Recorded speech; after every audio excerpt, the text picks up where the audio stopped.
BRS రాష్ట్ర కార్యనిర్వాహక అధ్యక్షులు కల్వకుంట్ల తారక రామారావు గారి బృందం ఈరోజు కాళేశ్వరం వద్ద కన్నెపల్లి పంప్ హౌజ్ను పరిశీలించడానికి వెళ్తున్న సందర్భంగా కాంగ్రెస్ ప్రభుత్వ పోలీసులు పర్యటనకు ఆటంకాలు కల్పించడాన్ని, నిర్బంధించడాన్ని, అక్రమ అరెస్టులను తీవ్రంగా ఖండిస్తా ఉన్నాం.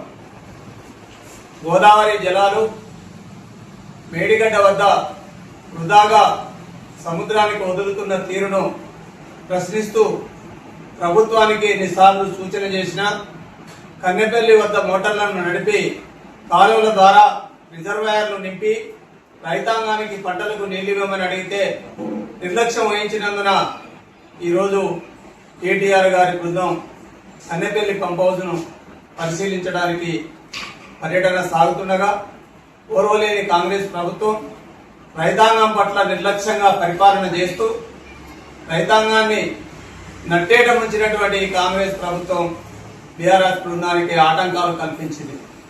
గత 2.5 సంవత్సరాలుగా మేడిగడ్డను పడావు పెడుతూ కాళేశ్వరం పూలేశ్వరం అని చెప్తూ వృధాగా సముద్రం పాలవుతున్నటువంటి నీళ్లను కాంగ్రెస్ ప్రభుత్వం రైతాంగానికి ఇవ్వకుండా నిర్లక్ష్యం చేయడాన్ని తీవ్రంగా ఖండిస్తా ఉన్నాం. పోలీసు నిర్బంధాన్ని, పోలీసుల అరెస్టులను తీవ్రంగా ఖండిస్తా ఉన్నాం.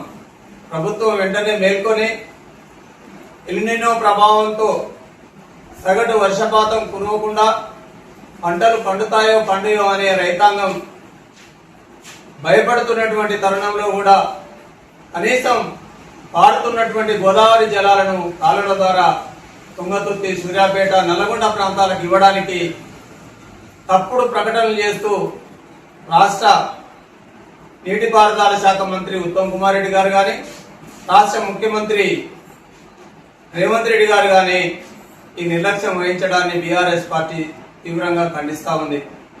వెంటనే మేడిగడ్డ వద్ద నీళ్లు ఆపి కన్నెపల్లి వద్ద ఉన్న బాహుబలి మోటార్లను నడిపి ఈ అల్లాడుతున్నటువంటి రైతాంగం యొక్క పంటలకు నీళ్లు ఇవ్వడానికి కాలువల ద్వారా వెంటనే నీరు ఇవ్వాలని డిమాండ్ చేస్తా ఉన్నాం.